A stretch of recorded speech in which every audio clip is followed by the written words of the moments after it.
Hello everyone, কেমন আছো সবাই? আশা করি সবাই ভালো আছো। আজকে আমরা নবম দশম শ্রেণীর স্থির তড়িৎ অধ্যায়ের দশম অধ্যায়ের স্থির তড়িতের যেই তড়িৎ ধারকত্ব নিয়ে বা তড়িৎ ধারক নিয়ে আমরা গত ক্লাসে আলোচনা করেছিলাম তার দ্বিতীয় লেকচার নিয়ে আজকে আমরা এসেছি। এই দ্বিতীয় লেকচারে আমরা তড়িৎ ধারকত্বের কোনো একটা তড়িৎ ধারকের সঞ্চিত শক্তি কীভাবে নির্ণয় করতে হয় সেটা দেখব, কিছু ম্যাথ দেখব, গোলাকার পরিবাহী ধারক কীভাবে নির্ণয় করতে হয় সেটা দেখব, এবং ধারকের চার্জ ধারণ ক্ষমতার উপর নির্ভর করে কতটুকু চার্জ ওই ধারকে কত বিভব পার্থক্যের জন্য প্রয়োগ করা যাবে সেগুলো আমরা এক এক করে আজকে দেখব। চলো আমরা আমাদের ক্লাসে শুরু করি। আমাদের আজকের ক্লাসের টপিক হচ্ছে তড়িৎ ধারক ও ধারকত্ব। তড়িৎ ধারক ও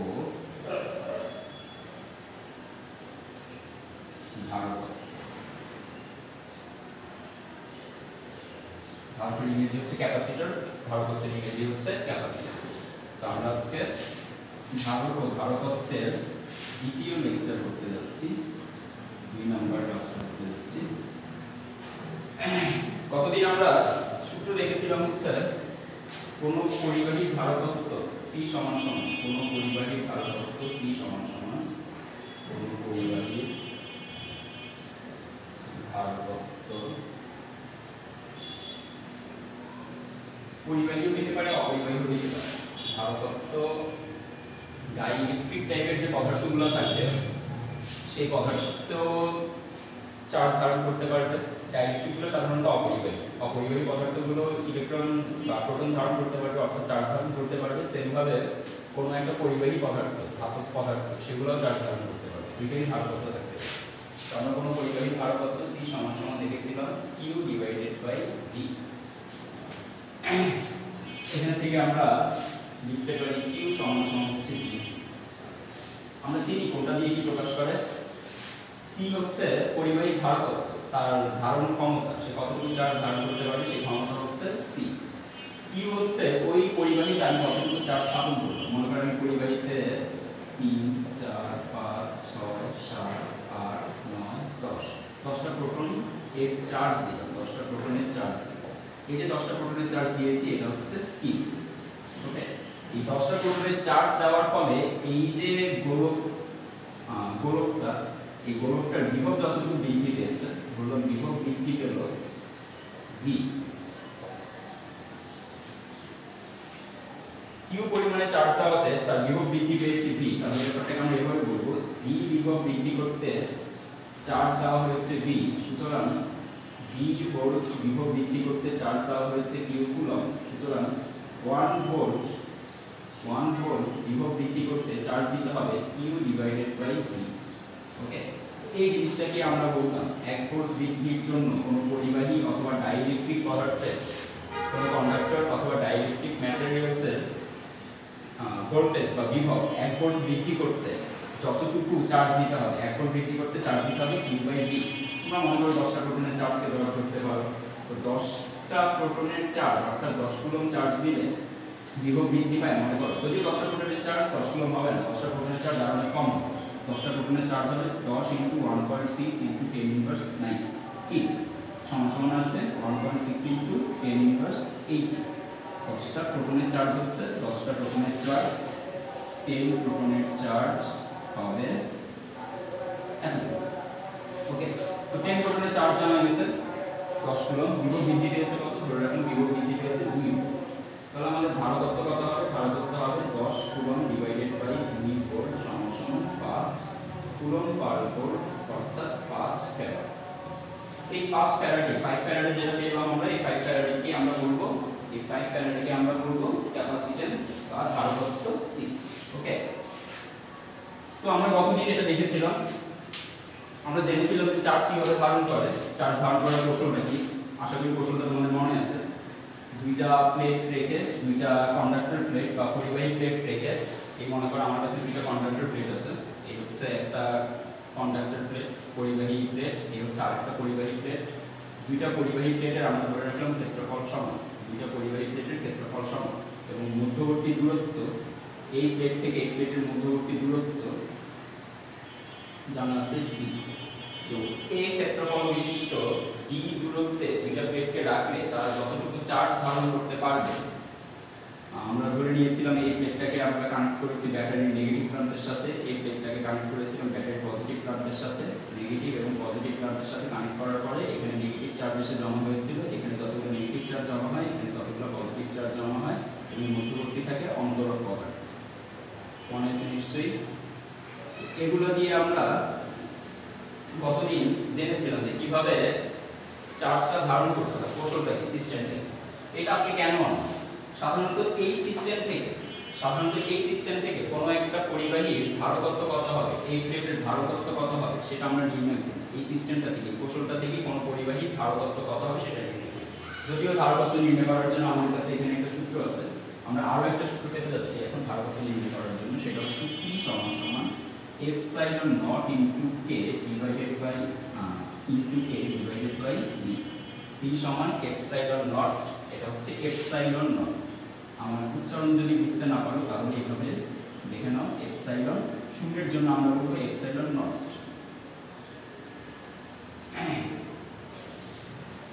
পেজে এপসাইলন নট আছে, এপসাইলন নটের সাথে কে গুণ করব, তার সাথে এ গুণ করব। এ হচ্ছে দুইটা যে প্লেট আছে দুইটা প্লেটেরই ক্ষেত্রফল সমান, টোটাল ক্ষেত্রফল না, যে কোনো একটা প্লেটের ক্ষেত্রফল। তো প্লেটের যে ক্ষেত্রফল সেই ক্ষেত্রফল, এই ক্ষেত্রফলকে গুরুত্ব দিয়ে ভাগ দিব, সাথে থাকবে এপসাইলন নট। এপসাইলন নট হচ্ছে শূন্য মাধ্যমের বেদনযোগ্যতা, কে হচ্ছে তড়িৎ মাধ্যমাঙ্ক। মানে শূন্য মাধ্যমের বেদনযোগ্যতার সাপেক্ষে অন্য মাধ্যমের বেদনযোগ্যতা যত গুণ বেশি সেটাকে আমরা বলি তড়িৎ মাধ্যম। মনে করো শূন্য মাধ্যমের বেদনযোগ্যতা এই পাশে রেখে দিলাম, আর অন্য মাধ্যমের বেদনযোগ্যতা যেটা সেটাকে আমরা ওই পাশে নিয়ে গেলাম, তখন পাইলাম epsilon not into K. Sorry epsilon নটটা থাকবে নিচে, এপসাইলন থাকবে উপরে, তাহলে আমরা পাবো এপসাইলন সমান এপসাইলন নট ইনটু কে। এই কে কে বলা হচ্ছে তড়িৎ মাধ্যম। মানে কোনো একটা মাধ্যমের তড়িৎ ভেদনযোগ্যতার যে অনুপাত শূন্য মাধ্যমের সাথে কোনো একটা মাধ্যমে, মনে করো আমাদের এখানে যে মাধ্যমটা আছে মাধ্যমটা হচ্ছে বায়ু, ধরে নিলাম এই মাধ্যমটা হচ্ছে প্লাস্টিক। তো প্লাস্টিকের যে ভেদনযোগ্যতা সেটা যদি আমরা না জানি, আমরা ধরে রাখবো প্লাস্টিকের ভেদনযোগ্যতা হচ্ছে এপসাইল। প্লাস্টিকের ভেদনযোগ্যতা কত এটা এক্স্যাক্টলি আমাদেরকে বলে দিবে না, আমাদেরকে কে এর মান দিয়ে এই যে তড়িৎ মাধ্যমাঙ্ক আছে এই তড়িৎ মাধ্যমাঙ্কের মানটা দিয়ে। তড়িৎ মাধ্যমাঙ্কের সাথে আমরা যখন শূন্য মাধ্যমের ভেদনযোগ্যতা আমাদের মুখস্থ থাকার কথা, শূন্য মাধ্যমের ভেদনযোগ্যতা 8.854 into 10 inverse 12 n square c inverse 2।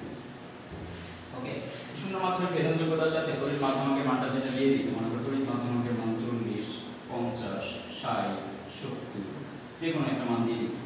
তড়িৎ মাধ্যমাঙ্কের মানের সাথে শূন্য মাধ্যমের ভেদনযোগ্যতা যদি আমরা গুণ করি তাহলে আমরা বুঝে যাব অন্য মাধ্যমের ভেদনযোগ্যতা কত। প্লাস্টিকের যে ভেদনযোগ্যতা সেটাকে ধরে রাখছিলাম এপসাইলন, চাইলে তোমরা এপসাইলন টি করতে পারো প্লাস্টিকের ভেদনযোগ্যতা, এটা প্লাস্টিকের ভেদনযোগ্যতা epsilon t equal to epsilon not into k. তো এপসাইলন নট ইনটু কে দিয়ে কি বোঝাবে, এপসাইলন নট ইনটু কে পুরোটা দিয়ে বোঝাবে যেই মাধ্যমে নিব সেই মাধ্যমের ভেদনযোগ্যতা। প্লাস্টিক মাধ্যমে নিলে প্লাস্টিক মাধ্যমের ভেদনযোগ্যতা হচ্ছে এপসাইলন নট ইনটু কে। এখানে যেহেতু প্লাস্টিক আছে এখানে ভেদনযোগ্যতা এপসাইলন টি সমান হচ্ছে epsilon not k into a by d। তাহলে এপসাইলন নট কে এটাকে একবারে বলতে পারি প্লাস্টিকের ভেদনযোগ্যতা into a divided by d। আশা করি বুঝতে পারছো।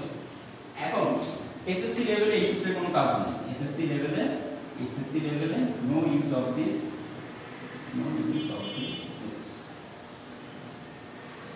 এসএসসি লেভেলে আমাদের এই রুলসের কোনো ইউজ নেই। আমরা এই রুলসটা কেন আনছি, এই রুলসটা আনছি শুধুমাত্র একটা কারণে, সেটা হচ্ছে ধারকত্বের নির্ভরশীলতা জানার জন্য। কোনো একটা পরিবাহীর যে ধারকত্ব C, কোনো একটা পরিবাহীর যে ধারকত্ব C, এই C কিসের উপর নির্ভর করে সেটা জানার জন্য। দেখো ওইখান থেকে আমরা বলতে পারি C ডিপেন্ড করে Q এবং D এর উপর, C ডিপেন্ড করে Q এবং D এর উপর। এভাবে বলতে পারি C সমানুপাতিক হচ্ছে Q এবং C সমানুপাতিক হচ্ছে 1/D।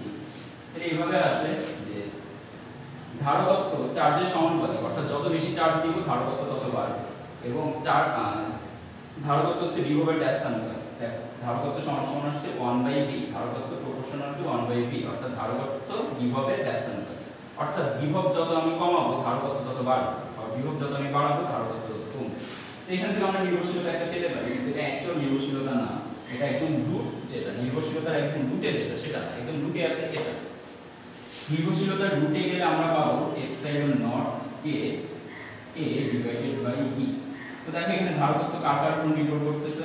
ধারকত্ব পরিবাহীর যে ক্ষেত্রফল, এই যে পরিবাহী প্লেটগুলোর যে ক্ষেত্রফল, সেই ক্ষেত্রফলের উপর নির্ভর করতেছে। এই হচ্ছে পরিবাহী ক্ষেত্রফল, পরিবাহী প্লেটের ক্ষেত্রফল।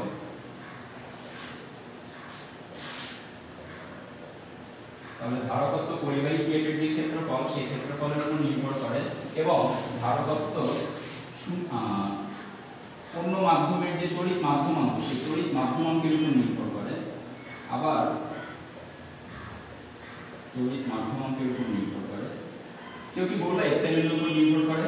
বলবো না, কারণ এপসাইলন তো ফিক্সড। এপসাইলন নট যেটা, এই মানটা তো ফিক্সড, এই মানটা তো পাল্টাবে।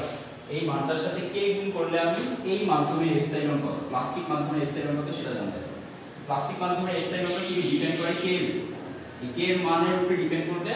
এপসাইলন নটের সাথে কে গুণ করলে আমি যেটা পাবো সেটাই হবে প্লাস্টিক মাধ্যমের ভেদন যোগ্যতা। তাই প্লাস্টিক মাধ্যমের ভেদন যোগ্যতা এপসাইলনের উপরে ডিপেন্ড করতেছে না, এপসাইলন নটের উপরে ডিপেন্ড করতেছে না, কারণ এপসাইলন নট যেটা সেটা ফিক্সড। চেঞ্জ হচ্ছে শুধু কে। প্লাস্টিকের জন্য কে এর ভ্যালু একরকম, প্লাস্টিকের পরিবর্তে কেরোসিন নিলে আরেক রকম ভ্যালু আসবে, পানি নিলে আরেক রকম ভ্যালু আসবে। কে তো কে এর উপরে ডিপেন্ড করে আমরা এপসাইলন নট কে এর উপরে ডিপেন্ড করে যে মাধ্যমের নিয়ে আমরা ধারকত্ব বের করতে যাচ্ছি সেই মাধ্যমের ভেদন যোগ্যতা। তো দেখো এপসাইলন নট ফিক্সড হওয়ার কারণে এপসাইলন নটের উপরে ডিপেন্ড করবে না, কে এর উপরে ডিপেন্ড করবে, এর উপরে ডিপেন্ড করবে এবং ডিপেন্ড করবে ডি এর উপরে। ডি হচ্ছে পরিবাহী প্লেটের দূরত্ব, পরিবাহী প্লেটের দূরত্ব। আমরা বলতে পারি কোনো একটা তড়িৎ ধারকের ধারকত্বের মান, কোনো একটা ক্যাপাসিটরের ক্যাপাসিট্যান্সের ভ্যালু ডিপেন্ড করে তিনটা জিনিসের। একটা হচ্ছে ক্যাপাসিটরটা বানানোর জন্য যে প্লেটগুলো ইউজ করা হয়েছে সেই প্লেটগুলোর এরিয়া অর্থাৎ ক্ষেত্রফল, সেই প্লেটগুলোর মধ্যবর্তী যেই অপরিবাহী পদার্থগুলো রাখা হয়েছে। অপরিবাহী মানে হচ্ছে ডাইইলেকট্রিক পদার্থ। যে ডাইইলেকট্রিক পদার্থগুলো রাখা হয়েছে সেই ডাইইলেকট্রিক পদার্থগুলোর মাধ্যমাঙ্কটা কত, ওই ডাইইলেকট্রিক পদার্থের মাধ্যমাঙ্কের মান যেটা, সেটার সাথে আমরা এপসাইলন নট গুণ করলে ওই ডাইইলেকট্রিকের টোটাল ভেদন যোগ্যতা পাবো। আমরা অ্যাকচুয়ালি লাগবে ভেদন যোগ্যতা, মাধ্যমাঙ্ক লাগবে। মাধ্যমাঙ্কের সাহায্যে আমরা ভেদন যোগ্যতাটা জানতে পারবো। শূন্য মাধ্যমের ভেদন যোগ্যতার সাথে মাধ্যমাঙ্ক গুণ করলে যেই মাধ্যমের তড়িৎ ধারক আমি নির্ণয় করতেছি, ধারকত্ব নির্ণয় করতেছি, সেই মাধ্যমের তড়িৎ মাধ্যমাঙ্ক আমার জানা হবে। আর ডি, এই দুইটা প্লেটের, এই প্লেট এবং এই প্লেটের মধ্যবর্তী যে ডিসটেন্স, এই ডিসটেন্সটা হচ্ছে ডি। দেখো এই ডি এর মানটা যত কম হবে, তত সি এর মানটা বেশি হবে। আমরা জানি হর কে বা যেই মানটা নিয়ে আমি ভাগ করব সেই মানটা যত কম হবে আমার ভাগফলটা তত বেশি হবে। অর্থাৎ ভাজক যেটা, এটা হচ্ছে ভাজক। ভাজকের মানটা যত কম ভাগফলটা তত বেশি, এটা হচ্ছে ভাজক। ওকে, ভাজকের মান যত কম ভাগফল তত বেশি, ভাজকের মান যত বেশি ভাগফল তত কম আসে। এগুলো আমাদের ছোটবেলায় পড়েছি। তো আমরা দেখতেছি সি তিনটা জিনিসের উপর ডিপেন্ড করে। এখন কিভাবে ডিপেন্ড করে? এ এবং কে যেহেতু উপরে আছে, আমরা বলতে পারি সি এর সাথে সমানুপাতিক ধর্ম মেইনটেইন করে, কে এর সাথে সমানুপাতিক ধর্ম মেইনটেইন করে। এবং সি ডি এর সাথে, দেখো ডি আছে নিচে হরে আছে, তাহলে সি ডি এর ব্যস্তানুপাতিক হিসেবে কাজ করে। ওকে, তাহলে আমরা বলতে পারি যে কোনো একটা মাধ্যমের ধারকত্ব কিসের উপর নির্ভরশীল? কোনো একটা মাধ্যমের ধারকত্ব তিনটা জিনিসের উপর নির্ভরশীল। ক্ষেত্রফল, দেখো ক্ষেত্রফলের সাথে ধারকত্ব সমানুপাতিক, অর্থাৎ ক্ষেত্রফলকে আমি যতগুণ বৃদ্ধি করব ধারকত্ব ততগুণ বৃদ্ধি পাবে। ক্ষেত্রফল যদি দ্বিগুণ বৃদ্ধি করি, এই ক্ষেত্রফল আগে আছে মনে করো 1 মিটার স্কয়ার, ওকে, আর তখন ধারকত্ব পাওয়া গেছে মনে করো 10 ফ্যারাড। আমি যদি এটার ক্ষেত্রফল 1 মিটার স্কয়ার থেকে বৃদ্ধি করে 2 মিটার স্কয়ার বানাই, ক্ষেত্রফল দ্বিগুণ বৃদ্ধি পেয়েছে, তাহলে আমার ধারকত্ব তখন হয়ে যাবে 20 ফ্যারাড। আমি ক্ষেত্রফল যত বৃদ্ধি করব ধারকত্ব তত বাড়বে, মাধ্যমাঙ্ক যত বৃদ্ধি করব ধারকত্ব তত বাড়বে। মাধ্যমাঙ্ক বৃদ্ধি করলে কি হবে? মাধ্যমাঙ্ক বৃদ্ধি করলে এই চার্জগুলোর সাথে এই চার্জগুলোর ইন্টারঅ্যাকশনটা তত বেশি ঘটবে। দুইটা চার্জের মধ্যে ইন্টারঅ্যাকশন বেশি ঘটানোর জন্য মাধ্যমকে পাস করার পাওয়ার বেশি থাকতে হবে। মাধ্যমকে পাস করার যে পাওয়ারটা, সেটাই আমরা বলতেছি মাধ্যমের ভেদন যোগ্যতা, পারমিটিভিটি। এখান থেকে এই চার্জগুলোকে মাধ্যম কতটা পারমিট করতেছে। চার্জের যে বড় রেখাগুলো, আমরা জানি যে পজিটিভ চার্জ এরকম বড় রেখা তৈরি করে, আবার নেগেটিভ চার্জ এরকম বড় রেখা তৈরি করে। তো পজিটিভ চার্জ থেকে যেই বড় রেখাগুলো বের হবে, সেই বড় রেখাগুলো, এখানে আছে পজিটিভ চার্জ থেকে যে বড় রেখা বের হবে, এখানে আছে নেগেটিভ চার্জের দিকে যে বড় রেখাগুলো ঢুকবে, এই বড় রেখাগুলো যাতায়াত করার জন্য মাধ্যমের যে পারমিট করার প্রবণতা, মাধ্যম যতটুকু বেশি পারমিট করতে পারবে বড় রেখাগুলোকে, তত বেশি এখানে ধারকত্ব তৈরি হবে। আমরা বলতে পারি কে এর মান যত বেশি মাধ্যমের ভেদন যোগ্যতা তত বেশি। এই মাধ্যমের ভেদন যোগ্যতা তত বেশি হবে কে এর মানটা যত বেশি থাকবে। কে এর মানের উপর ডিপেন্ড করে মাধ্যমের ভেদন যোগ্যতা আমি বেশি বেশি পাবো, ফলে আমার চার্জের ধারণ ক্ষমতাও বেড়ে যাবে। তাহলে আমি মাধ্যমের ভেদন যোগ্যতা যদি দ্বিগুণ বাড়ি চার্জের ধারণ ক্ষমতা দ্বিগুণ বেড়ে যাবে। মধ্যবর্তী দূরত্ব যদি আমি দ্বিগুণ বৃদ্ধি করি চার্জের ধারণ ক্ষমতা দ্বিগুণ কমে যাবে। আর মধ্যবর্তী দূরত্ব যদি আমি অর্ধেক করি চার্জের ধারণ ক্ষমতা দ্বিগুণ বেড়ে যাবে। মধ্যবর্তী দূরত্ব দ্বিগুণ বৃদ্ধি করলে চার্জের ধারণ ক্ষমতা কমে গেল, আর মধ্যবর্তী দূরত্ব কমিয়ে ফেললে চার্জের ধারণ ক্ষমতা বেড়ে গেল। ওকে, তো আমরা আশা করি ধারকের নির্ভরশীলতাগুলো করতে পেরেছি।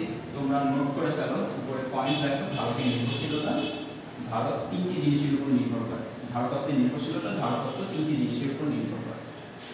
লিখে রাখো পরে ধারকত্বের নির্ভরশীলতা এই তিনটা জিনিস। ধারকত্বের নির্ভরশীলতা এগুলো হচ্ছে একদম রুটস, ধারকত্বের একদম মূল যে নির্ভরশীলতা। ওকে, মূল নির্ভরশীলতা এই তিনটা জিনিসের উপর নির্ভর করে। পরিবাহী প্লেটের ক্ষেত্রফল, তড়িৎ মাধ্যমাঙ্ক আর পরিবাহী প্লেটের দূরত্ব। এই দুটার সাথে ধারকত্ব সমানুপাতিক ভাবে হিসাব হবে, ধারকত্ব সমানুপাতিক ভাবে পরিবর্তিত হবে, আর এই দূরত্বের সাথে ধারকত্ব ব্যস্তানুপাতিক হিসাবে পরিবর্তিত হবে। আশা করি বুঝতে পারতেছো। তো এবার ধারকত্বের নির্ভরশীলতার পরে আমরা যেতে চাচ্ছি এখন কিছু ম্যাথে, ছোটখাটো কিছু ম্যাথ। মনে করো তোমাকে বলে দিল এই পরিবাহী ধারকত্ব হচ্ছে 10 ন্যানো ফ্যারাড। এখানে একটা পরিবাহী গোলক আছে, এটা হচ্ছে একটা পরিবাহী গোলক। এই পরিবাহী গোলকে এখানে একটা পরিবাহী গোলক রয়েছে, এই পরিবাহী গোলকের ধারকত্ব হচ্ছে 10 ন্যানো ফ্যারাড। এখন বলেছে যে এনার বিভব যদি 2 ভোল্ট বৃদ্ধি করতে হয়, এনার বিভব বৃদ্ধি হচ্ছে 2 ভোল্ট, বিভব হ্রাস যদি হতো তাহলে আমরা বলতাম -2। ঠিক আছে, এনার বিভব বৃদ্ধি করতে হবে 2 ভোল্ট। এখন 2 ভোল্ট বিভব বৃদ্ধির জন্য আমাকে জিজ্ঞেস করেছে এই গোলকে কত কুলম্ব চার্জ রাখতে হবে। এই গোলকে কত কুলম্ব চার্জ দিতে হবে। প্রশ্ন কি, কত কুলম্ব চার্জ এই গোলকে দিলে আমার বিভবের মান 2 ভোল্ট বৃদ্ধি পাবে। গোলকের বিভব এখন মনে করো 0, গোলকের বিভব হচ্ছে এখন 0, কিন্তু আমরা আগেই জেনে নিয়েছি এই গোলকের ম্যাক্সিমাম পাওয়ার হচ্ছে, ম্যাক্সিমাম ধারণ ক্ষমতা হচ্ছে 10 ন্যানোফ্যারাড। সে 10 ন্যানোফ্যারাডে জমা করবে। তো 10 ন্যানোফ্যারাডে জমা করার ফলে, জমা করার মাধ্যমে যখন তার 10 ন্যানোফ্যারাডের ব্যাখ্যাটাও বলে দিই, 1 ভোল্টের জন্য 10 ন্যানো কুলম্ব দিতে হবে। 1 ভোল্টের জন্য, 1 ভোল্ট বৃদ্ধির জন্য 10 ন্যানো কুলম্ব চার্জ দিতে হবে। এটাই আমরা বলবো 10 ন্যানোফ্যারাড। তাহলে আমার এখন চার্জ বৃদ্ধি, বিভব বৃদ্ধি করতে হবে 2 ভোল্ট। তাহলে 2 ভোল্ট বিভব বৃদ্ধি করতে গেলে আমাকে দিতে হবে 20 ন্যানো কুলম্ব। তখন আমার ধারকত্ব কত থাকবে? 20 ন্যানোফ্যারাডে না, 2 ভোল্ট বৃদ্ধি করছি এবং তখন চার্জ দিতে হয়েছে 20 ন্যানো কুলম্ব। তাহলে ধারকত্ব একই থাকবে 10 ন্যানোফ্যারাড। এটা দিয়ে এটাকে ভাগ থাকবে নিচে, 20 থাকবে উপরে, এখনো আসবে 10, আগে ছিল 10 উপরে, 1 নিচে, তখন ছিল ধারকত্ব 10। এখন ধারকত্বের মান। তো কোশ্চেনের অ্যানসার মোটামুটি তোমরা এখানে পেয়ে গেছো। এবার যদি অ্যানসার সূত্র দিয়ে বের করতে চাও তাহলে আসলে q সমান c ডিভাইডেড বাই। ওকে, তো আমাদের লাগবে এখন c সমান q ডিভাইডেড বাই v। আমাদের লাগবে q এর ভ্যালু, তাহলে নিব q সমান v ইনটু c। v এর ভ্যালু হচ্ছে 2 ভোল্ট, c এর ভ্যালু হচ্ছে 10 ন্যানোফ্যারাড। 10 ন্যানোফ্যারাড, 10 ইনটু ন্যানো মানে হচ্ছে 10 ইনভার্স 9, 10 ন্যানোর জন্য 10 ইনভার্স 9 ইনটু ফ্যারাড। আমরা আগে দিয়েছিলাম ফ্যারাড মানে হচ্ছে কুলম্ব পার ভোল্ট, তাহলে এখানে বসাই দিলাম কুলম্ব পার ভোল্ট। এবং ভোল্ট মানে আমরা আগেই জানছিলাম, ভোল্ট মানে ফ্যারাড মানে কুলম্ব পার ভোল্ট, আর ভোল্ট মানে হচ্ছে joule per coulomb. Joule per coulomb. দেখো কি আসবে, 2 জুল পার কুলম্ব। একটা ছবি, এটাকে আমরা নাম দিই, এটাকে ভোল্ট হিসেবে রাখি, তাহলে ভোল্ট কাটাকাটি গিয়ে চার্জের ভোল্ট আসে। তো দেখো এখানে আছে ভোল্ট, এখানে আছে ভোল্ট ইনভার্স 1, কাটাকাটি চলে যাবে। এখানে আছে 2 ইনটু 10, তাহলে হবে 20 ইনটু 10 ইনভার্স 9, 20 ইনটু 10 ইনভার্স 9, বাকি আছে শুধু ইউনিট। আমাদের চার্জ করতে হবে এখানে 20 ন্যানো, এটা একবারে বলতে পারি, সুতরাং চার্জ নিতে হবে 20 ন্যানো, 10 ইনভার্স 9 মানে হচ্ছে ন্যানো। ওকে, বুঝতে পারছো? এবার এই কোশ্চেনে আমরা আরেকটা রূপ দেখতে চাই। মনে করো এখানে একটা গোলক আছে, খুবই ইম্পর্টেন্ট কোশ্চেন, বুঝো। এখানে একটা গোলক আছে, এই গোলকের ধারণ ক্ষমতা হচ্ছে 20 মাইক্রোফ্যারাড। ওকে, এই গোলকের ধারণ ক্ষমতা হচ্ছে এটাকে বললাম C1 ধারকত্ব, এই গোলকের ধারকত্ব হচ্ছে 30 মাইক্রোফ্যারাড। এবার এই গোলকে আমি চার্জ স্থাপন করলাম, এই গোলকে চার্জ দেওয়া হলো Q1 সমান টোটাল Q1 সমান দেওয়া হয়েছে 200 জুলস, আর এখানে Q2 সমান দেওয়া হয়েছে টোটাল 300 এখন জিজ্ঞেস করছে গোলকদ্বয়কে একটি পরিবাহী তার দিয়ে যুক্ত করলে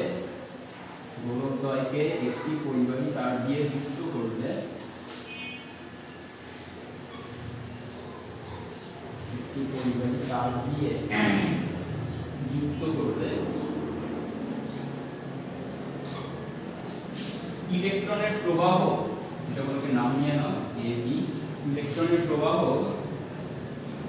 কোন দিকে হবে?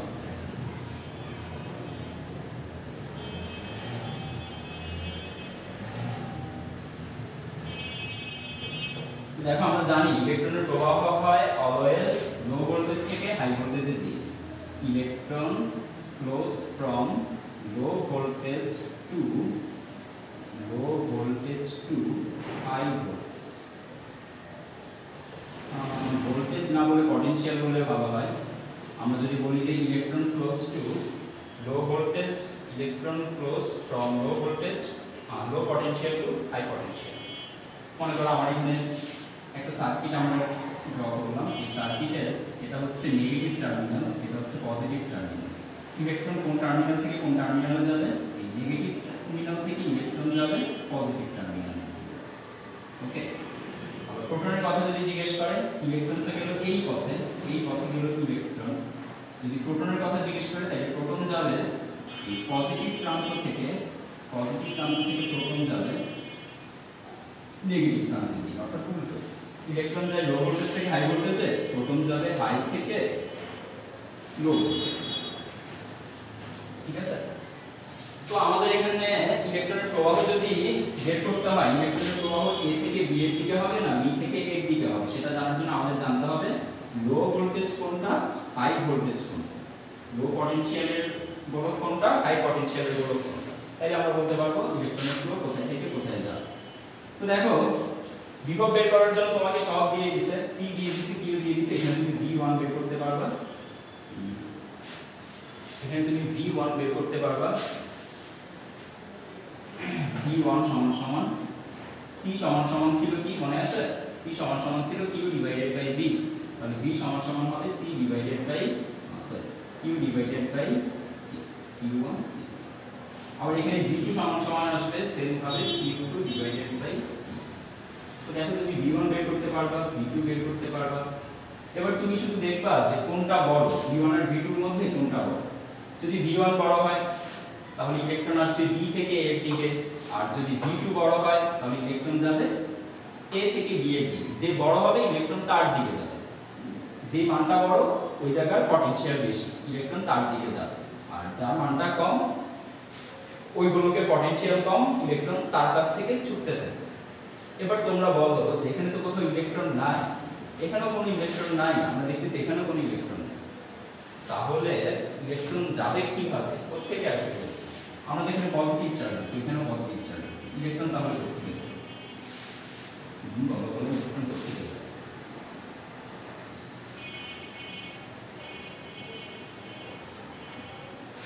কোত্থেকে যাবে? এটা দেখাটা শুনে, এখানে পজিটিভ চার্জ আছে কম, এখানেও পজিটিভ চার্জ আছে কিন্তু বেশি।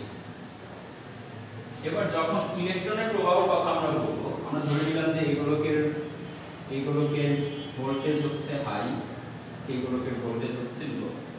ইলেকট্রন যাবে লো থেকে হাই, ঠিক আছে? এখন ইলেকট্রন কোথা থেকে যাবে?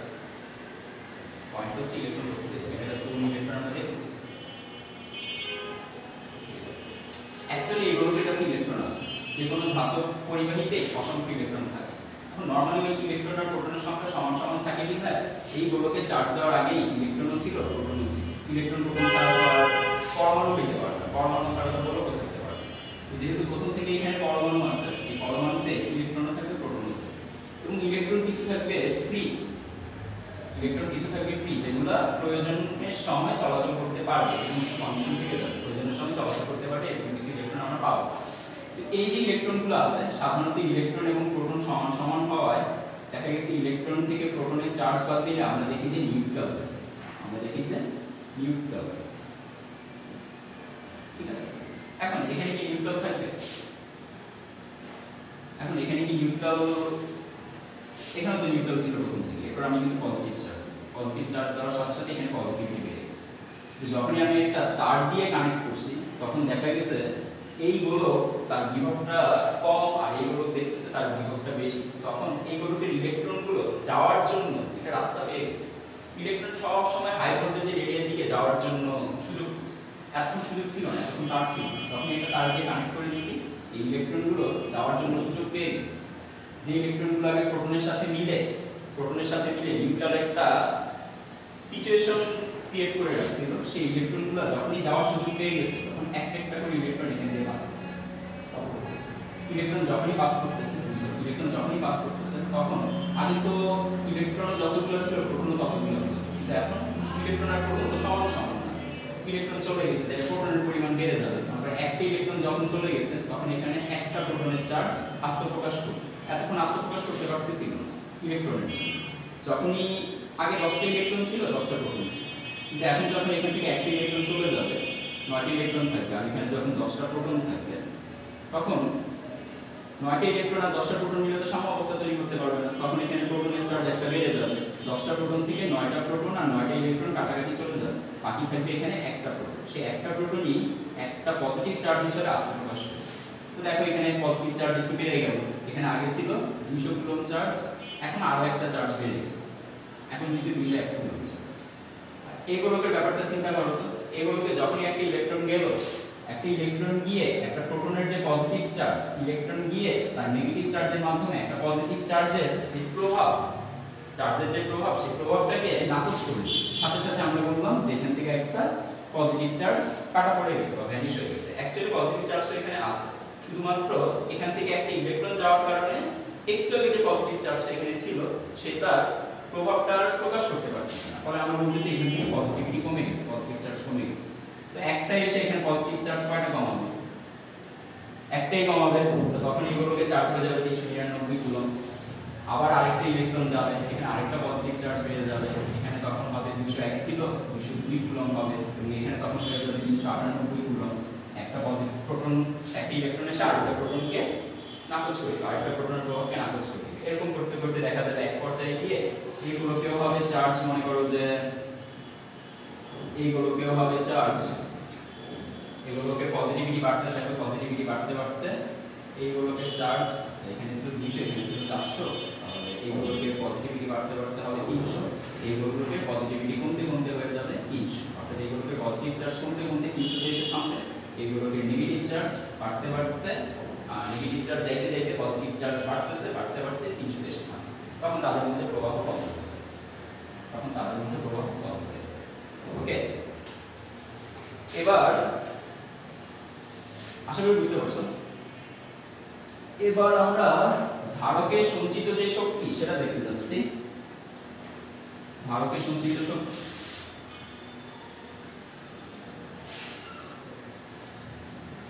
ধারকে সঞ্চিত শক্তি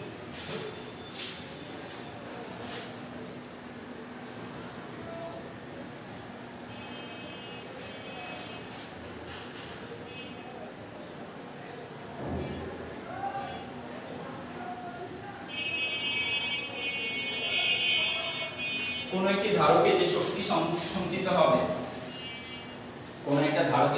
সঞ্চিত হবে, সেই শক্তিকে আমরা সাধারণত কিউ দিয়ে চাইলে প্রকাশ করতে পারি অথবা ই দিয়েও প্রকাশ করতে পারি। ওকে, কোনো একটা ধারকে যে শক্তি সঞ্চিত হবে সেই শক্তির জন্য আমরা বলবো half C V square. Q দিয়ে এটাকে প্রকাশ করতে পারি, ই দিয়েও প্রকাশ করতে পারি। ই সমান সমান পাবো half C V square. C কি? সি হচ্ছে যে ধারকের শক্তি আমরা বের করতেছি, মনে করো এই গোলাকার ধারকের শক্তি আমরা বের করব। তো এই গোলাকার ধারকের শক্তি ইউ সমান সমান যখন হাফ সি ভি স্কয়ার হবে, তখন সি হচ্ছে এই গোলাকার ধারকের ধারকত্ব, এই গোলকের ধারকত্ব। ভি হচ্ছে চার্জ দেওয়ার ফলে তার বিভব কতটুকু বৃদ্ধি পাচ্ছে, তখন আমরা এই মানগুলো গুণ করলে এই মান পেয়ে যাবো। এখন এই সূত্রটার কোনো প্রুফ তোমরা 9 10 এ পাবা না, কারণ এই সূত্রটার প্রুফের জন্য আমাদের যেটা লাগে সেটা হচ্ছে ইন্টিগ্রেশন।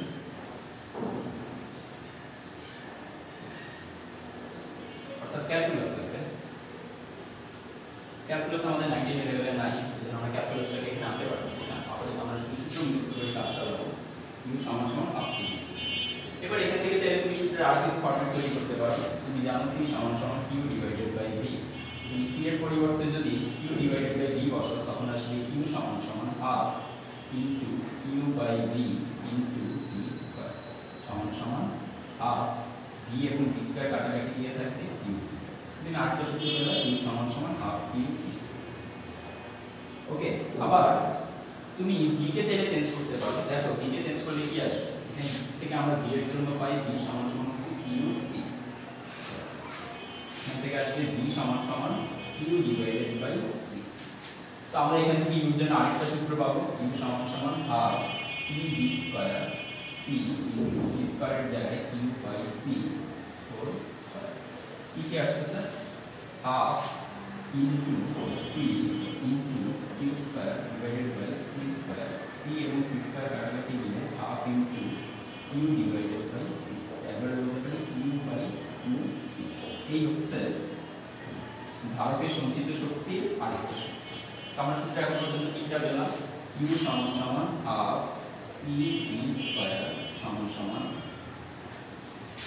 সমান উপরে পেয়েছি হাফ q v সমান সমান q বাই 2c। এটাকে এভাবে বলতে পারো q v ডিভাইডেড বাই, এটাকে এভাবে বলতে পারো c v square divided by. Okay, এই হচ্ছে আমাদের ধারকের সঞ্চিত শক্তির। c q v আগের মতই মিন করতেছে। c হচ্ছে ধারকত্বের মান, q হচ্ছে ধারকে কতটুকু চার্জ দেওয়া হয়েছে সেটার মান, এবং v হচ্ছে চার্জ দেওয়ার ফলে ধারকের বিভব শক্তি যতটুকু বৃদ্ধি পেয়েছে তার মান। তো ধারকের সঞ্চিত শক্তি আসলে অনেক বড় একটা টপিক, কিন্তু ক্যালকুলাস আমাদেরকে পড়াচ্ছে না বিধায় আমরা ধারকের সঞ্চিত শক্তি এখানেই স্টপ করে দিলাম। তোমরা নোট করে নিচ্ছ আশা করি। আমরা এখন যেটা দেখতে যাচ্ছি সেটা হচ্ছে ধারকের সঞ্চিত শক্তির ম্যাথ। সূত্রগুলো মনে আছে? বলতে পারবা? চলো লিখে দিই, কর্নারে লিখে দিই। প্রথমে পেয়েছি u সমান half c v square, u সমান q v ডিভাইডেড বাই 2 এবং q ডিভাইডেড বাই 2c। তাই তো ছিল। v এর জায়গায় একবার বসাও q by c, c square c c কাটা যাবে, উপরে q থাকে q বাই 2c। c এর জায়গায় একবার বসাও dq, dq বসাইলে c এর জায়গায় q বাই d বসাও একবার, q বাই d বসাইলে dv একটা কাটা যাবে, তখন থাকে qb ডিভাইডেড বাই। ঠিক আছে? তো এই সূত্রের ম্যাথে যাওয়ার আগে, এই সূত্রের ম্যাথ তো করবই, তার আগে গোলাকার কোন একটা পরিবাহীতে ধারকত্ব নির্ণয়ের কৌশলটা একটু দেখি। মনে করো কোনো একটা গোলকে চার্জ দেওয়া হচ্ছে। তো এই গোলকে চার্জ দিলে গোলকের সারফেসে যদি আমরা কিছু চার্জ দেই, আমার কাছে কোনো একটা গোলক আছে, এই গোলকের সারফেসে আমি চার্জ দিই। তো গোলকের সারফেসে চার্জ দেওয়ার ফলে এই গোলকের ধারকত্ব এখন কত হবে এটা বের করার কৌশলটা একটু দেখে নিই, তারপর আমরা এই সূত্রের ম্যাথে যাব। দেখো গোলাকার ধারকের ধারকত্ব নির্ণয়। গোলাকার ধারকের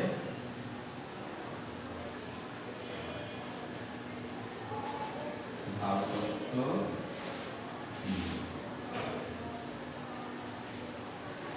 গোলাকার ধারকের ধারকত্ব নির্ণয়ের জন্য আমরা এই গোলকের চার্জ দেওয়া হয়েছে কিউ পরিমাণে চার্জ দেওয়ার ফলে গোলকের বিভব বৃদ্ধি পায়। আমরা বিভবের 2 নাম্বার লেকচারে মনে হয় এটা দেখিয়েছিলাম, বিভব V সমান সমান হচ্ছে CQ ডিভাইডেড বাই R। ওকে, আমরা গোলকের প্রথমে কিছু চার্জ দিয়েছি, গোলকে চার্জ দেওয়ার সাথে সাথে এই চার্জগুলো গোলকের পৃষ্ঠে এসে জায়গা দখল করে ফেলেছে। এখন পৃষ্ঠে এসে যখন গোলকের চার্জগুলো জায়গা দখল করে ফেলেছে, এখানে মনে করো একটা পজিটিভ চার্জ আছে, এখানে একটা পজিটিভ চার্জ আছে, এখানে একটা পজিটিভ চার্জ আছে। এই পজিটিভ চার্জগুলো তাদের প্রভাবটা কিভাবে প্রকাশ করে? পজিটিভ চার্জগুলো বলরেখার মাধ্যমে তাদের প্রভাবগুলো প্রকাশ করে। ঠিক আছে, এরকম বলরেখার মাধ্যমে পজিটিভ চার্জগুলো অন্য চার্জগুলোকে আকর্ষণ করবে বা বিকর্ষণ করবে। এই লাইন বরাবর অন্য পজিটিভগুলোকে বিকর্ষণ করবে, এই লাইন বরাবর অন্য নেগেটিভগুলোকে আকর্ষণ করে নিয়ে আসবে। তো একটু খেয়াল করেন, এই বলরেখাগুলোকে আমরা যখন পিছের দিকে বর্ধিত করতে থাকি তখন তারা কোথায় এসে একত্রিত হয়? ঠিক সেন্টারে এসে একত্রিত হয়। আমরা যদি বলি যে এই বলরেখাগুলো সেন্টার থেকে স্টার্ট হয়েছে, তাও আমাদের থিওরিতে কোনো প্রবলেম ধরা পড়ে না। আমরা যদি বলি গোলকের চার্জের যে বলরেখাগুলো সেগুলো পৃষ্ঠ থেকে না, সেগুলো একদম সেন্টার থেকে স্টার্ট হয়েছে, তাও দেখো বলরেখার মধ্যে আমরা কোনো পরিবর্তন দেখতে পাই না। আমরা বলরেখাগুলোকে সেন্টার থেকে স্টার্ট করলেও যা হচ্ছে, সারফেস থেকে স্টার্ট করলেও একই হচ্ছে। তো এই জন্য আমরা বলি যে চার্জ আসলে গোলকের সেন্টার থেকে কাজ করে। চার্জ কাজ করে কোথা থেকে? গোলকে চার্জ দিলে গোলকের চার্জ ক্রিয়া করে সেন্টার, ক্রিয়া করে গোলকের সেন্টার। ঠিক আছে, গোলকের চার্জ ক্রিয়া করে গোলকের সেন্টার। তো এখন এই গোলকের আমি যদি কিউ পরিমাণে চার্জ দেই তাহলে সেন্টারে কতটুকু চার্জ চলে আসবে? কিউ। এখন এই কিউ থেকে এই সারফেসের এই জায়গার বিভব কত? এখানে কিউ পরিমাণে চার্জ আছে, গোলকের রেডিয়াস জানা আছে আর, তাহলে এই কিউ চার্জ থেকে আর ডিসটেন্স দূরে এই সারফেসের এখন বিভব কত? অর্থাৎ বাইরে থেকে তুমি যদি এই সারফেসে আসতে চাও কাউকে নিয়ে, নতুন করে যদি অন্য কোনো চার্জকে নিয়ে সারফেসে আসতে চাও, প্রথমে কিউ দিছো, কিউ দেওয়ার পরে নতুন করে আরো 2 কুলম্ব চার্জকে নিয়ে সারফেসে আসতে চাও, তখন এই 2 কুলম্বকে এই চার্জগুলা এই কেন্দ্র থেকে এখানে যে চার্জগুলো আসতে যাবে সেগুলোকে বিকর্ষণ করবে। এই কেন্দ্রের চার্জগুলো চার্জ দিছিলাম সারফেসে, সারফেসের চার্জ কেন্দ্র থেকে ক্রিয়া করা স্টার্ট করছে। এখন কেন্দ্রের এই সবগুলো চার্জ যখনই সারফেসে কেউ আসতে যাবে, এই সারফেসে যেই আসতে যাবে তাকে বিকর্ষণ করতে হবে। আমার তখন এই বিকর্ষণ বলের বিরুদ্ধে হাত দিয়ে বল দিয়ে দিয়ে তারপরে সারফেসে আনতে হবে। হাত দিয়ে বল দিয়ে দিয়ে আমি যখন সারফেসে আনলাম তখন আমার এখানে বিভব কত হবে? মনে করো এখান থেকে এখানে আসতে গিয়ে আমার টোটাল কি কাজ হয়েছে? 20 জুলের কাজ করছি আমি 2 কুলম্বের জন্য। 2 কুলম্ব চার্জকে এখান থেকে এখানে আসতে কাজ 20 জুল হয়েছে। 2 কুলম্বের জন্য 20 জুল, তাহলে 1 কুলম্বের জন্য যেই কাজ সেটাই বিভব, 1 কুলম্বের জন্য কাজ হবে 10 জুল, কারণ আমার বিভব হচ্ছে 10 ভোল্ট। বুঝতে পারছি? তো এটা তো হচ্ছে বাইরে থেকে চার্জ আনার সাপেক্ষে ভোল্টেজ বের করার নিয়ে। সেন্টারের চার্জ যদি আমি মনে করে জানি না বাইরে থেকে কত চার্জ আনবে এটা আমি জানি না, তখন আমি এই জায়গায় বিভব কেমনে বের করব? তখন আমি বিভব বের করব এই সূত্র দিয়ে। এই সূত্রের কিউটা বাইরে থেকে আনা চার্জ, এই সূত্রের কিউটা হচ্ছে যে চার্জটা দেওয়ার ফলে গোলকের সারফেসে চার্জ জমা হয়েছে, যে চার্জটা দেওয়ার ফলে গোলক তার বিভবটা অর্জন করতে পারছে। নরমালি গোলকের আগে বিভব ছিল 0, যখন আমি কিউ পরিমাণে চার্জ দিছি তখন গোলকের বিভব হয়ে গেছে v। প্রথমে v এর মান ছিল 0, এখন কিউ চার্জ দেওয়ার ফলে v এর মান আসছে। চার্জের উপর ডিপেন্ড করে তুমি কত চার্জ দিতেছো সেই চার্জের উপর ডিপেন্ড করে v এর এক এক রকম মান আসে। চার্জ বেশি দিলে v এর মান বেশি আসে, চার্জ কম দিলে v এর মান কম। তো আমি যখন এখানে চার্জ দিলাম বাইরে থেকে আনছি, এটা তা না, এটা হচ্ছে সেন্টারের চার্জ, এটা হচ্ছে ফিল্ড ক্রিয়েটিং চার্জ। মনে করি যে আমরা যে চার্জটা দিয়ে ফিল্ড বানাই সেই চার্জটার কথা বলছি, ফিল্ড ক্রিয়েটিং চার্জ। বাইরে থেকে আনা test charge, field creating charge. তো এখানে ফিল্ড ক্রিয়েটিং চার্জ কত? কিউ। গোলকের রেডিয়াস কত? আর। তাহলে এই গোলকের সারফেসের বিভব কত? অর্থাৎ সারফেসে আমি যদি কার্ভ নিয়ে আসতে চাই আমার কত জুল কাজ করতে হবে? প্রতি 1 কুলম্ব চার্জের জন্য কত জুল কাজ করতে হবে সেটা সেন্টারের সাপেক্ষে আমি যদি বের করতে চাই তাহলে আসবে v সমান CQ ডিভাইডেড বাই r। কিউটা হচ্ছে ফিল্ড চার্জ। ঠিক আছে, আরেকটা সূত্র ছিল v সমান w বাই q, এই কিউটা ছিল টেস্ট চার্জ, অর্থাৎ বাইরে থেকে যে চার্জটা আনা। তো দেখো আমরা এই গোলকের বিভব জানি, এত কিছু হাবিজাবি করার একটাই উদ্দেশ্য, সেটা হচ্ছে এই গোলকের বিভব আমরা জানি। এই গোলকে যখনই আমি কিউ পরিমাণে চার্জ স্থাপন করব চার্জ স্থাপন করলাম কিউ পরিমাণে গোলকের ব্যাসার্ধ আর এটাই হচ্ছে ফিল্ড চার্জ। যে চার্জটা ফিল্ড তৈরি করতে এখানে গোলকের যে চার্জটা আমি দিছি সেই চার্জটাই ফিল্ড বানাইছি, এটা হচ্ছে ফিল্ড। এর বাইরে হচ্ছে আকর্ষণ বিকর্ষণ নাই। চেক করে দেখতে হবে। গোলকের ব্যাসার্ধ ধরে নিলাম, তাহলে এই গোলকের বিভব কত? গোলকের বিভব হবে V সমান c Q c Q divided by r। এখানে যে সিটা আছে এই সিটা তড়িৎ ধারকত্ব, এই সিটা হচ্ছে সমানুপাতিক ধ্রুবক, এখানে c হচ্ছে সমানুপাতিক। এই c এর ভ্যালু হচ্ছে ফিক্সড, নরমালি ধারকত্বের ভ্যালুটা তো ফিক্সড। আমরা c সমান সমান যে q বাই v দেখছিলাম, ধারকত্ব c সমান সমান q বাই v যে সূত্রটা লিখেছিলাম সেই সূত্রে c এর মানটা ফিক্সড, এটা কোনো ধ্রুবক। আর এই সিটা হচ্ছে কুলম্বের সূত্র থেকে আসছিল, f সমান c q1 q2 divided by d। মানে আছে এখানে যে সিটা ছিল সেই c হচ্ছে সমানুপাতিক ধ্রুবক। ওই সিটা বিভবের সূত্রেও আছে, তড়িৎ তীব্রতার সূত্রেও আছে, কুলম্বের সূত্রেও আছে। ক্যাপাসিট্যান্সের c শুধুমাত্র ক্যাপাসিটরের সূত্র দিয়ে আছে। c সমানুপাতিক ধ্রুবকের মান তো জানা আছে 9 × 10⁹ nm² c ইনভার্স 2। তো দেখো গোলকের বিভব জানা গেছে। এখন কেউ যদি আমাকে জিজ্ঞেস করে এই গোলকের এখন ক্যাপাসিট্যান্স কত, ধারকত্ব কত, ক্যাপাসিট্যান্স কত, আমি বলতে পারবো এই v পরিমাণে বিভব বৃদ্ধির জন্য গোলকে কতটুকু চার্জ দিতে হচ্ছে। v পরিমাণে বিভব বৃদ্ধির জন্য এই গোলকের এখন বিভব কত, আমি q পরিমাণে যখন ফিল্ড চার্জ দিছি তখন গোলকের বিভব হচ্ছে v।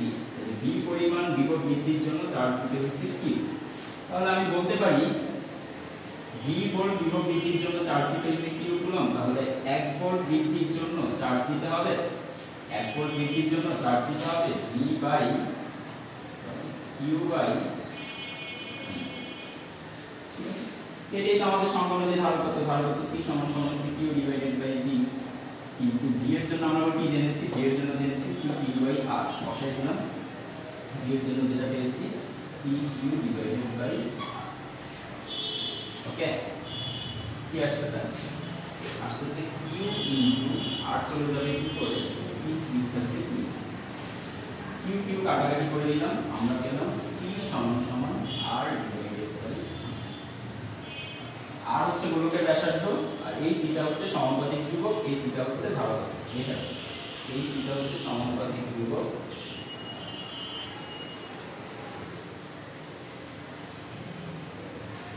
এই সিটা হচ্ছে ধারকত্ব। যদি তোমাদের কনফিউশন লাগে তাহলে তোমরা c পরিবর্তে ধ্রুবক অনেক সময় k দিয়েও ধরে, কেউ ধরতে পারে। k ধরি না এই কারণে k দিয়ে তো তড়িৎ মাধ্যমাঙ্ককে প্রকাশ করবে, এজন্য তো সমস্যা নেই। তোমাদের 9 এর লেভেলে তো তড়িৎ মাধ্যমাঙ্ক নাই, তো তোমরা কনফিউশন এড়ানোর জন্য এই c এর পরিবর্তে কি k ধরে নিতে পারো। সমানুপাতিক ধ্রুবক যেটা c ছিল সেটার পরিবর্তে সমানুপাতিক ধ্রুবক k দিয়ে প্রকাশ করতে পারো। আর c ক্যাপাসিট্যান্স, ক্যাপাসিট্যান্সের প্রতি পাল্টানো যাবে, ওটা সিম্পল c রাখবে। এখানে তুমি নতুন একটা সূত্র পেলা, সূত্রটা হচ্ছে c সমান সমান r ডিভাইডেড বাই k। এখানে নতুন একটা সূত্র তোমার হাতে এসেছে, c সমান সমান r ডিভাইডেড বাই k।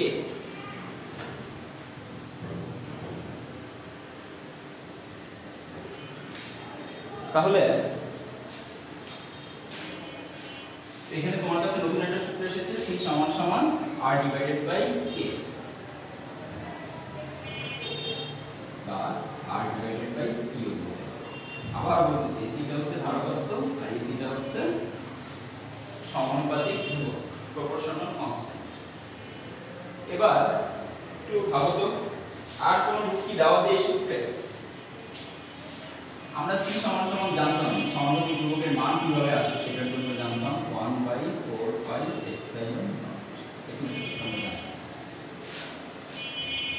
কুলম্বের সূত্রটা অ্যাকচুয়ালি এভাবে লিখতো 1/4 pi epsilon not into q1 q2 divided by v। এটার জন্য আমরা ইকুয়েটরের জন্য আমরা বলতাম ইকুয়েটরটা হচ্ছে c into q1 q2 by v square. তখন আসতো f সমান c q1 q2 by v square. বুঝতে পারছো? সি এর সূত্র কি তাহলে? সি এর সূত্র হচ্ছে সি সমান 1/4 পাই এপসাইলন নট। তো দেখো আমরা যদি সি এর ভ্যালুটা বসাই দিই, সি সমান সমান r ডিভাইডেড বাই কে বলো সি বলো একই কথা, এর ভ্যালু হচ্ছে 1/4 পাই এপসাইলন নট বসাই। পরের লাইনে লিখব সি সমান r into 4 pi epsilon not, একটু উঠে যাবে 1 নিচে নেমে যাবে, তো পাবো আমরা সি সমান 4 পাই এপসাইলন নট ইনটু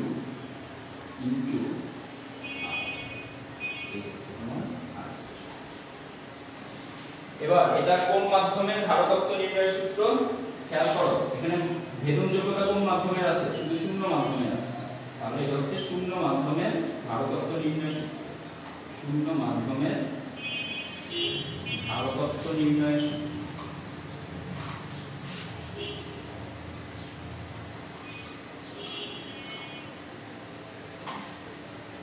শূন্য মাধ্যমের ধারকত্ব নির্ণয়ের সূত্র।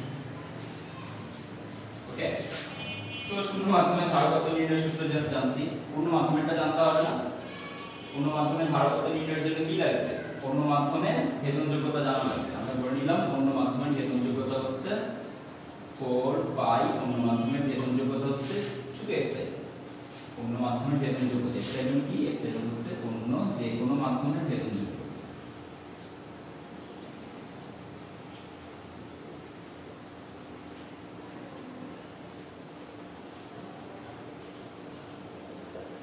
ওকে, সাথে কি আসবে? সাথে আসবে তো অন্য মাধ্যমের ভেদনযোগ্যতা বের করার সিস্টেম কি? অন্য মাধ্যমের ভেদনযোগ্যতা বের করার সিস্টেম হচ্ছে অন্য মাধ্যমের ভেদনযোগ্যতা বাই শূন্য মাধ্যমের ভেদনযোগ্যতা সমান সমান তড়িৎ মাধ্যমাঙ্ক কে। অন্য মাধ্যমের ভেদনযোগ্যতা ডিভাইডেড বাই শূন্য মাধ্যমের ভেদনযোগ্যতা সমান সমান তড়িৎ মাধ্যমাঙ্ক কে। তো অন্য মাধ্যমের ভেদনযোগ্যতা আসলো কে ইনটু এপসাইলন। তখন সূত্রটাকে এভাবে লিখতে পারবো সি সমান 4 বাই এপসাইলন নট কে। ওকে, তোমাদের সাধারণত এই সূত্রের কোনো কাজ আসবে না, কারণ তড়িৎ মাধ্যমাঙ্ক তোমাদের বুঝাইনি, বইয়ের কোথাও আলোচনা করেনি, তাই এই সূত্র তোমাদের কাজে লাগবে। তোমাদের বড়জোর শূন্য মাধ্যমের তড়িৎ ধারকত্ব নির্ণয় করতে দিতে পারে, এই সূত্র তোমাদের কাজে লাগবে।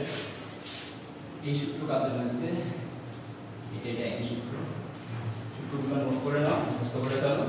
আমাদের ধারকত্বের জন্য ইম্পর্টেন্ট সূত্র কি কি জানা হলো? ধারকত্বের জন্য আমরা সবার প্রথমে ধারকত্বের সূত্র জেনেছি সি সমান সমান কিউ ডিভাইডেড বাই ভি। সবার প্রথমে তোমার ধারকত্বের সূত্রটা জানা লাগবে। ধারকত্বের সূত্র সি সমান সমান কিউ বাই ভি। তোমাকে গোলাকার পরিবাহী ধারকত্ব জানতে হবে। গোলকের ধারকত্ব সি সমান সমান r into 4 pi epsilon not into r, অথবা সি সমান আর ডিভাইডেড বাই কে। ওকে, তোমাকে জানতে হবে সঞ্চিত শক্তির সূত্র। ধারকের সঞ্চিত শক্তির সূত্র, ধারকের সঞ্চিত শক্তি হচ্ছে ইউ অথবা ই সমান সমান হাফ সি ভি স্কয়ার সমান সমান বলে লেখা আছে, দেখো ইউ বাই 2 সমান সমান ইউ বাই ভি। ওকে, যখন তোমার কাছে ধারকত্ব আর বিভব জানবা তখন এই সূত্র, যখন চার্জ আর বিভব জানবা এই সূত্র, যখন চার্জ আর ধারকত্ব জানবা, চার্জ আর ধারকত্ব জানবা তখন এই সূত্র দিয়ে সঞ্চিত সূত্র। আশা করি বুঝতে পারছো। তো চলো আমরা একটা একটা ম্যাথ দেখি।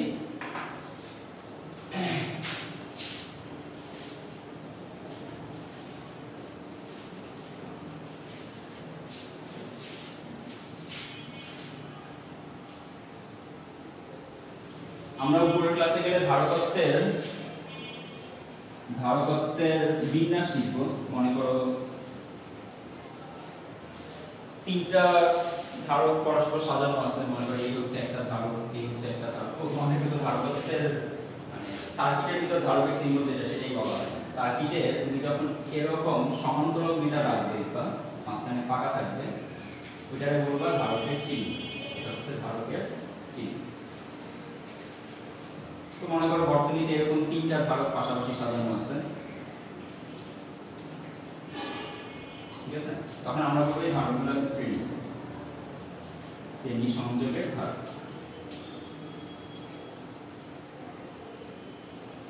এরপরে আমরা এইভাবে দেখতে পারি তিনটা ক্যাপাসিটরকে এরকম ভাবে রাখতে পারে, তখন আমরা বলবো এই ক্যাপাসিটরগুলো আছে সমান্তরাল। তো সমান্তরাল ধারকের হিসাব কিভাবে করতে হয়, সমান্তরাল শ্রেণী ধারকের হিসাব কিভাবে করতে হয়, সেগুলো আমাদের 9 10 লেভেলে নেই, এজন্য আলোচনা করতেছি না। তোমরা যখন এইচএসসি তে যাও তখন এগুলো আবার পড়া হবে, জেনে রাখো যেগুলো আসতেছে সামনে। একটা ম্যাথ দেখি। মনে করো এখানে একটা গোলক আছে, এই গোলকের রেডিয়াস হচ্ছে 5 মিলিমিটার। এখানে আরেকটা গোলক আছে, এই গোলকের রেডিয়াস হচ্ছে 7 মিলিমিটার। ওকে, R1 এখানে চার্জ দেওয়া হয়েছে Q1 সমান সমান দেওয়া আছে 200 মাইক্রোকুলম, আর এখানে Q2 সমান দেওয়া আছে 300 মাইক্রোকুলম। তোমাকে জিজ্ঞেস করছে যে কি জিজ্ঞেস করছে, ভালো কথা জিজ্ঞেস করছে, তোমাকে জিজ্ঞেস করছে চার্জ ধারণের জন্য বা চার্জ সংরক্ষণের জন্য কোন গোলকটি বেশি উপযোগী। চার্জ সংরক্ষণের জন্য কোন গোলকটি বেশি উপযোগী, কোন গোলকটি বেশি উপযোগী।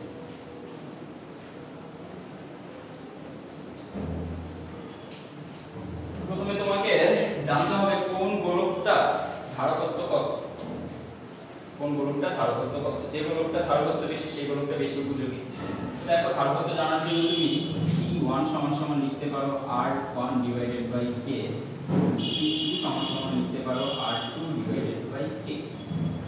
ঠিক আছে, C1 এর ভ্যালু বেশি না C2 এর ভ্যালু বেশি, চলো বের করে নিই। C1 ডিভাইডেড বাই C2 ভাগ করো, পাবা তুমি R1 by K divided by R2 by K, বা C1 বাই C2 সমান সমান R1 by K into K by R2। তাহলে C1 বাই C2 সমান সমান এখানে আছে 5 মিলিমিটার, এখানে আছে 5 মিলিমিটার। তো 5 মিলিমিটার মানে 5 ইনটু 10 ইনভার্স 3। এখানে আছে 7 মিলিমিটার, 7 মিলিমিটার মানে 7 ইনটু 10 ইনভার্স 3। মিলিমিটারগুলোকে মিটারে কনভার্ট করো, 7 মিলিমিটার মানে 7 ইনটু 10 ইনভার্স 3 মিটার। 5 মিলিমিটার মানে 5 ইনটু 10 ইনভার্স 3। 10 ইনভার্স 3 10 ইনভার্স 3 কাটাকাটি চলে গেল, মিটার মিটার কাটাকাটি চলে গেল, আছে শুধু 5/7। 5/7 এ কত হবে, 5/7 এ কত হবে?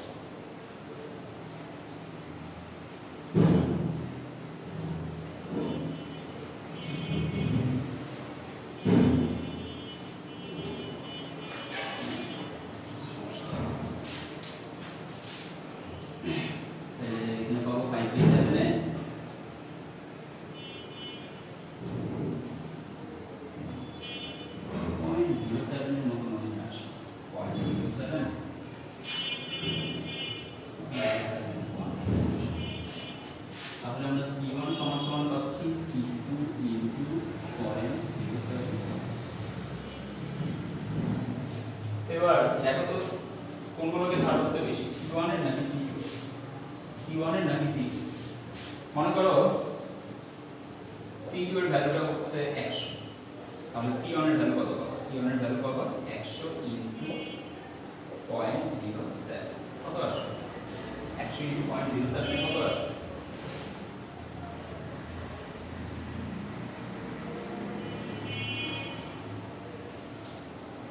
কত আসবে? 7 আসবে।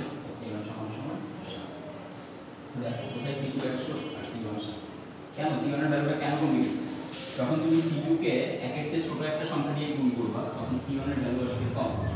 C2 কে যখন গুণ করা হবে একের চেয়ে ছোট কোনো নাম্বার দিয়ে, একের চেয়ে ছোট কোনো নাম্বার দিয়ে এবার গুণ করা হবে, তখন C2 হবে C1 এর চেয়ে কম।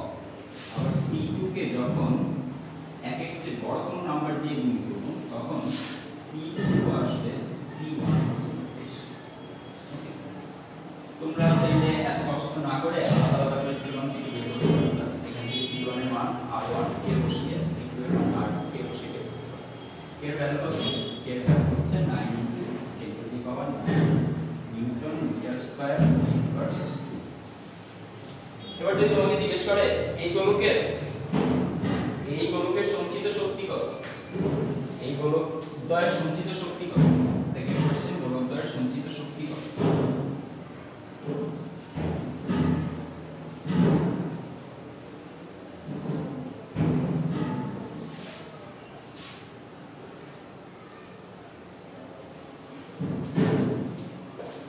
তখন U সমান সমান হাফ C1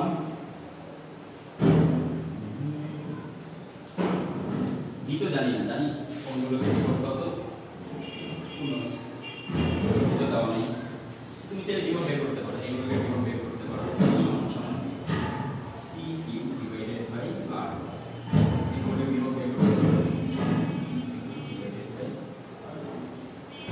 তাহলে তুমি এই সূত্র ছাড়া বুঝে যাবে, এখানে সূত্র দেওয়া আছে Q divided by 2C, Q1 বের করতে পারো, Q2 বের করতে পারো, Q2 ডিভাইডেড বাই C2।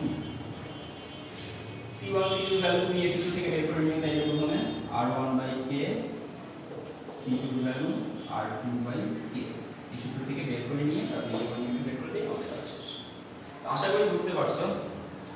আজকে আমাদের ধারকত্বের লেকচার এই পর্যন্তই থাকলো। নবম দশম শ্রেণীতে ধারকত্ব নিয়ে আমাদের আর তেমন কোনো ক্লাস থাকবে না। আমরা নেক্সট দিন দশম অধ্যায়ে স্থির তড়িতের প্রত্যেকটা সূত্রে, প্রত্যেকটা টপিকে, যেমন কুলম্বের সূত্র, তড়িৎ তীব্রতা, তড়িৎ বিভব, ধারকত্ব, এগুলোর কিছু অ্যাডভান্স লেভেলের ম্যাথ দেখার চেষ্টা করব। আরো একটা দুইটা ক্লাস নিব আমরা দশম অধ্যায়ে, তারপর আমরা দশম অধ্যায় থেকে লিভ নিয়ে একাদশ অধ্যায়ে চলে যাব। একাদশ অধ্যায়ে আমরা করব চলতড়িৎ, দশম অধ্যায়ে পড়েছি স্থির তড়িৎ, একাদশ অধ্যায়ে গিয়ে করব চলতড়িৎ। তো আজকে এই পর্যন্তই, ভালো থেকো সবাই।